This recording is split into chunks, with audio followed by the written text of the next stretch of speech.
अस्सलाम वालेकुम।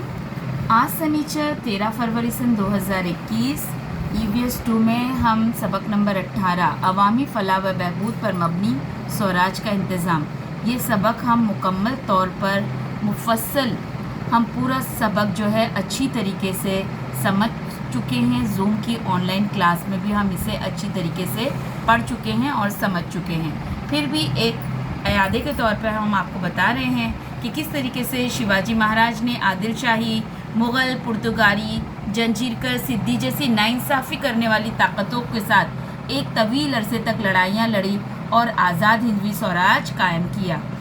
उसके बाद उमूर हुकूमत को बेहतर तरीके से अंजाम देने के लिए शिवाजी महाराज ने अपनी हुकूमत को 8 शोबों में तकसीम की और उसी को शिवाजी महाराज का अष्ट प्रधान मंडल यानी मजलिस वज़रा कहते हैं, जिसके अंदर 8 वज़ीर हैं और उन 8 वज़ीरों के ओहदे और उनके फ़राइज़ जो है बताए गए हैं। उसके बाद हमने आगे देखा कि किस तरीके से शिवाजी महाराज ने कुदरत के पैदा करदा तमाम अज्जा यानी ज़मीन, हवा, बारिश, दरिया, समंदर, चश्मे, जंगल, छोटे बड़े जानदार, परिंदे, सूरज की रोशनी, चाँद की रोशनी और जंगलात वगैरह की हिफाजत के लिए कौन से इक़दाम किए और उन्होंने कौन से हुक्म सादिर किए।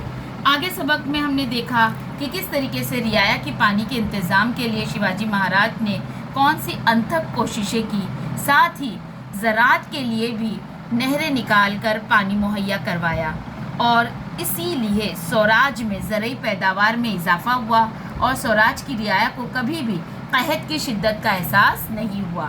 आगे हमने देखा कि शिवाजी महाराज ने किस तरीके से किसानों की ज़िंदगी को जो है पहले से बहुत बेहतर बनाया। आगे बहरी तिजारती और दीगर तिजारती मंडियाँ किस तरीके से कायम की, क्योंकि स्वराज में बाहर के मुल्कों से समंदरी रास्ते से डच, पुर्तगाली जो है वो अपने स्वराज में आते थे अपनी तिजारती मंडी लेकर और अपनी चीज़ों को यहाँ पर बेचते थे। शिवाजी महाराज ने तिजारत को फ़रोग़ देने के लिए साहिल समंदर की जितनी भी अच्छी अच्छी जगह थी वहाँ पर तिजारती मंडियाँ जो है कायम की। इसी के साथ वीर माता जीजाबाई के हुक्म से पूना के करीब पाषाण गांव में भी एक नई मंडी कायम की गई और उसका जिक्र अक्सर जीजापुर के तौर पर किया जाता है। इस तरह स्वराज की तिजारत की तरक्की के लिए शिवाजी महाराज ने बैरूनी इलाकों से आने वाली अशिया पर ज़्यादा महसूल आयत किया और पुर्तगालियों की हदों से आने वाले नमक पर उन्होंने ज़्यादा महसूल आयत किया, यानी जो बाहर से चीज़ें आती थी उस पर टैक्स ज़्यादा रखा था शिवाजी महाराज ने और जो स्वराज में चीज़ें बन रही थी उन पर जो है कम टैक्स रखा था। उसके बाद शिवाजी महाराज की सबसे बड़ी जो बात थी, उन्होंने हुक्म दे रखा था कि जंग के दौरान दुश्मनों के फरीक की औरतों और बच्चों को किसी भी किस्म का नुकसान ना पहुंचाया जाए, बल्कि उनके साथ इज़्ज़त और एहतराम का सलूक किया जाए। शिवाजी महाराज ख़वातीन की इज़्ज़त और एहतराम करते थे। उसी सिलसिले में बेलवड़ी के मुकाम पर कर्नाटक में एक छोटे से किले को फ़तेह करने के लिए जब मराठा फ़ौज गई तो वहाँ की किलेदार एक खातून थी जिनका नाम था मुलम्मा देसाई और वो बहादुर खातून ने ज़बरदस्त जो है मराठों का मुकाबला किया। जब शिवाजी महाराज तक मुलम्मा देसाई की बहादुरी की खबर पहुंची तो शिवाजी महाराज ने उन्हें अपनी छोटी बहन मानते हुए वो उनकी जो गढ़ी थी और गांव थी वो बड़े इज़्ज़त और एहतराम के साथ उन्हें लौटा दिया और साथ ही अपनी बहन मानते हुए उन्हें सावित्री के खिताब से भी सरफराज किया।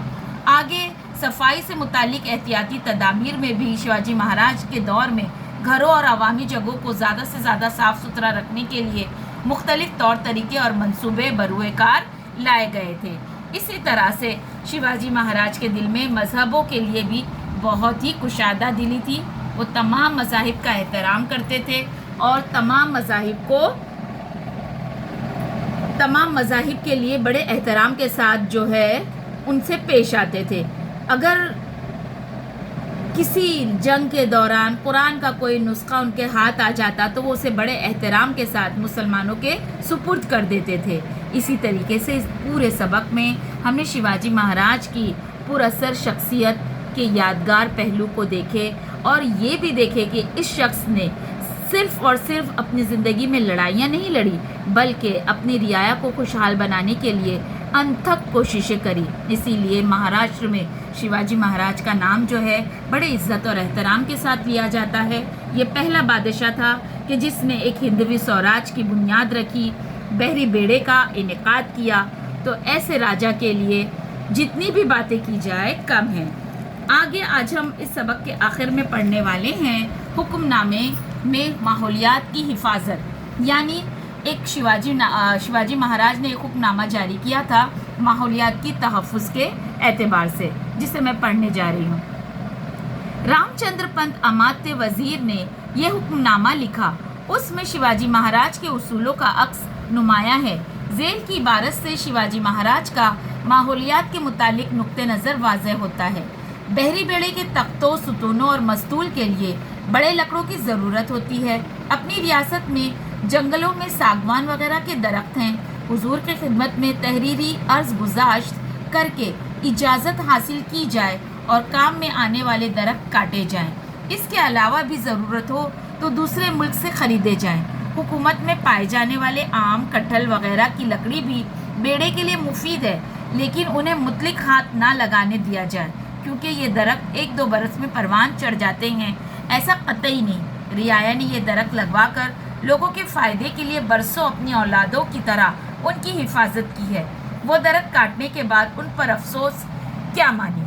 दूसरे को गज़न पहुंचाकर जो काम करता है उसको मिलने वाला फ़ायदा ज़्यादा अरसे तक कायम नहीं रहता। रियाया की तकलीफ़ का इल्ज़ाम हाकिम ही के सर जाता है। इन दरख्तों की किल्लत से नुकसान भी होता है, इसलिए इन दरख्तों की कटाई पर चारों तरफ पाबंदी आयद कर दी जाए। अगर कोई दरख्त बिल्कुल ही नाकारा और खोखला हो गया हो तो उसके मालिक की इजाज़त हासिल करके और उसकी कीमत अदा करके उसे तोड़ा जाए। तो देखिए, माहौलियात की हिफाजत के लिहाज से शिवाजी महाराज का हुक्मनामा कितना बेहतरीन और अच्छा था। उनके दिल में रियाया के लिए कितनी मोहब्बत थी कि उन्होंने कहा था कि जैसे आम, कटहल वगैरह के जो दरख्त रियाया अपने औलादों की तरह उन्हें परवरिश करती है, उन्हें बड़ा करती है, तो अपने बहरी बेड़े के लिए बिल्कुल भी उन दरख्तों को ना काटा जाए, क्योंकि ये फलदार दरख्त हैं। तो ये जो हुक्मनामा है बेटा, आज आपको एक मरतबा लिखना है और अपने ग्रुप पर पोस्ट करना है, ठीक है। और इसके बाद यहाँ पर किला राजगढ़ है और जिंजी किले की तर्ज पर बच्चों का बनाया हुआ किला है। ये तमाम जो किले हैं, इंशाअल्लाह मैं इन तमाम किलों की रियल तस्वीरें जो है आपको दोबारा जूम की ऑनलाइन क्लास में दिखाऊंगी, ठीक है बेटा। चलिए, अल्लाह हाफिज़।